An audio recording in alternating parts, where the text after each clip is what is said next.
Welcome, friends. Welcome to Gate or Gene Key 31. We are transiting this between July 25th and July 30th, 2023.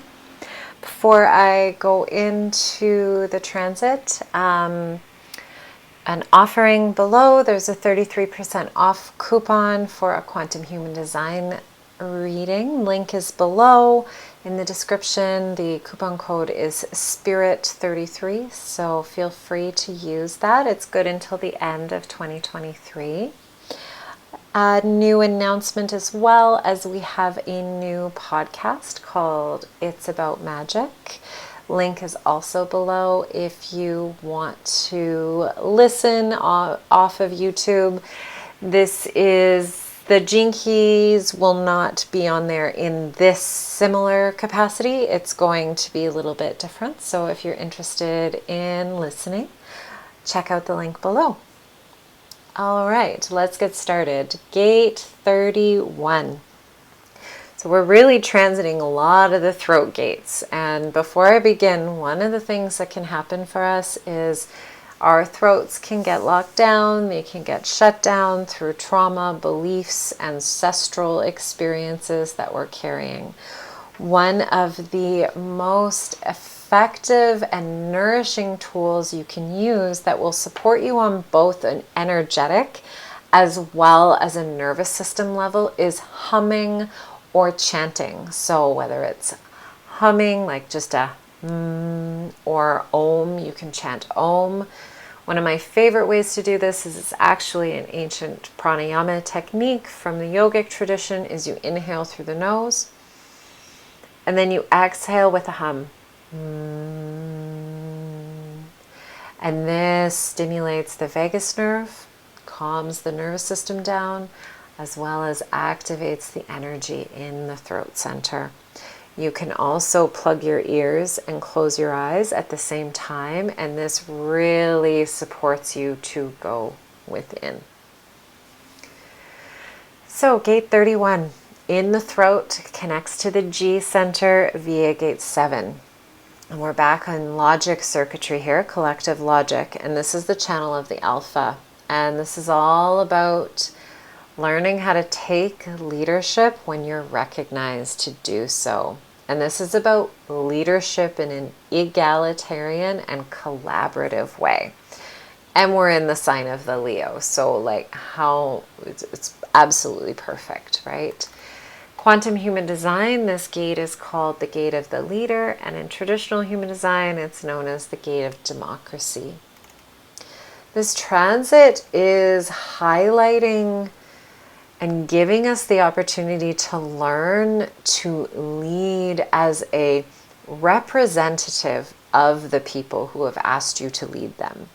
This is a leadership of being in true service to people. And so who are you leading, and where can you more lean into this leadership space that has been asked or invited of you to step into? And how can you be of more service to these people? It's also calling us to lean into the fear of not being seen or heard or accepted. Because with leadership, that is a part of it. What if people don't see me? What if people don't hear me? What if people don't accept me? And because we need to have recognition before we are someone's leader, we are called into leadership, those fears, they will simply play out. So, but the more we can turn to those fears, the more in alignment we will be as a leader. And so this transit's also calling to ask you, where are you hiding out in your life? Where are you hiding? Where are you not letting yourself be seen or heard or accepted?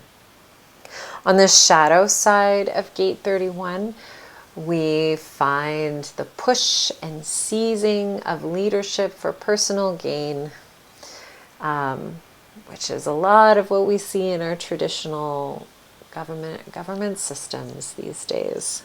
I think I'm a bit of an idealist, and so I think that on some level all people who start out in leadership in our current government systems do so from a space of really wanting to make change.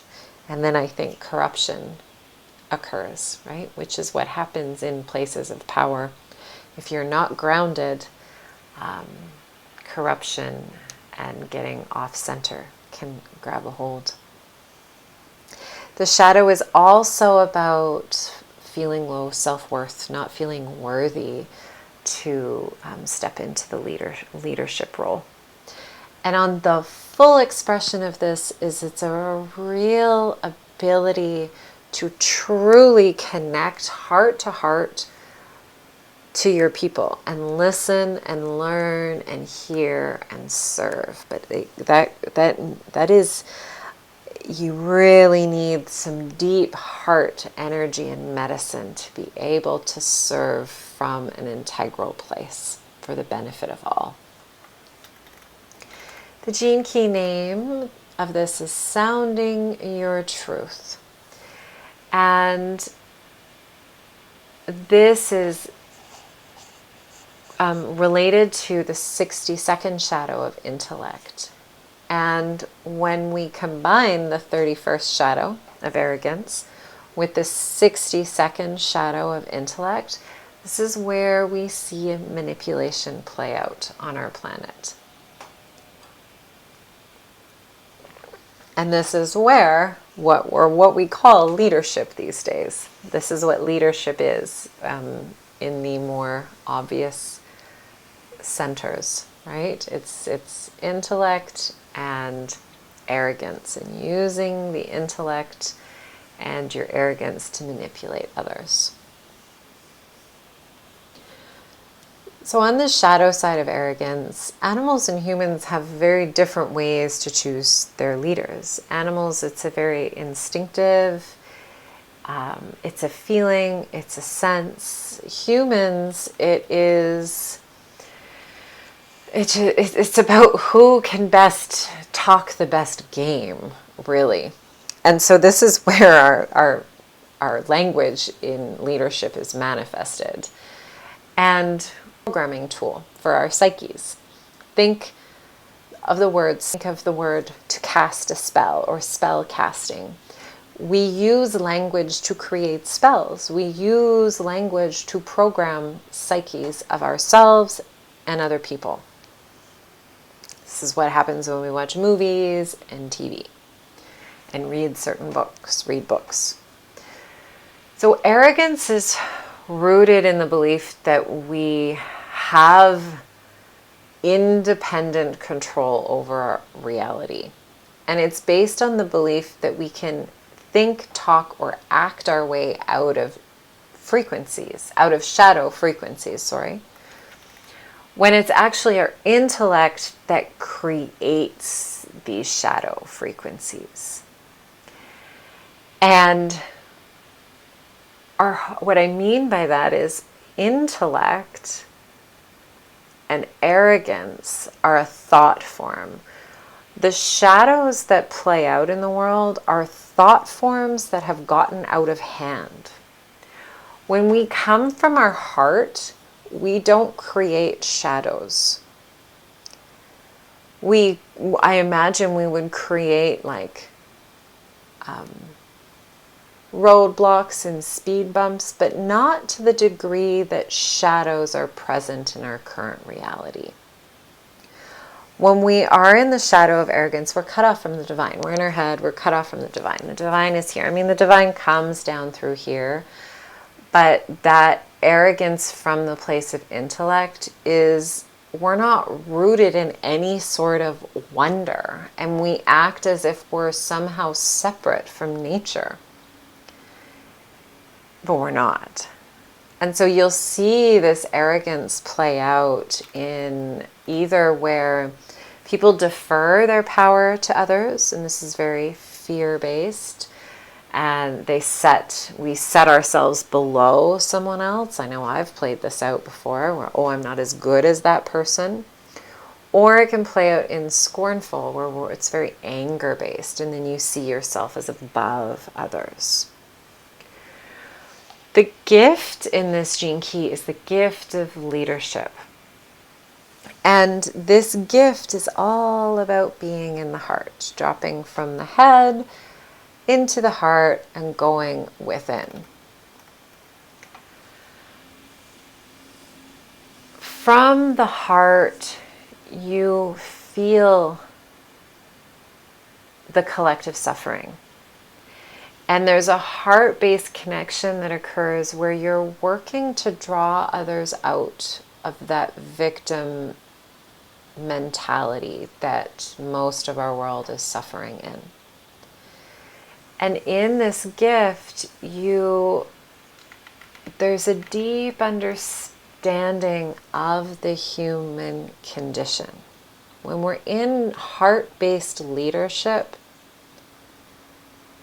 we are no longer thinking that we can think our way out of this, that there is a way that we need to connect to the heart of who we all are, see beyond the actions and the beliefs. And in order to do this, we need to have a deep understanding of how to use language to deprogram someone, or how to help someone along their deconditioning journey of how language and thought forms have conditioned us away from the heart of who we are. This gift of leadership is also deeply aware of the collective patterns, and when they're in their heart, can have the ability to have influence over large numbers of people. And there's a level of anticipation of sorts in this. It's like you can sense what's coming. Like there's something really good coming for humanity.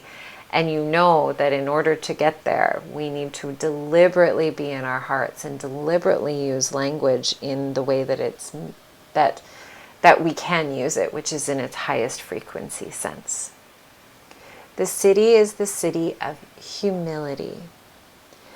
And this is an ending of our individuality. This is where we start to see that there's no independent achievement. That what the I does, we do it for all. And there's no agenda in this place, not even an agenda of freeing people from the illusions of the false matrix or the illusions that we're in. It's this ability to simply allow everything to unfold as it does, as it's meant to. Which, I mean, there's a true brilliance in that, which I think you can sometimes touch upon as a therapist, when you can really trust, when you lean into trusting that everyone truly is on their own journey. But the Siddhi of humility takes it a step further, because then you're no longer an individual. You're just seeing it as this collective play unfolding. And the Fae simply say these three things. We are all dancing together in this divine life. There is no right or wrong. It all just is. Play, laugh, and have zero attachments to it all. So I'll leave you with that. Thank you so much for watching, and wishing you the most beautiful day.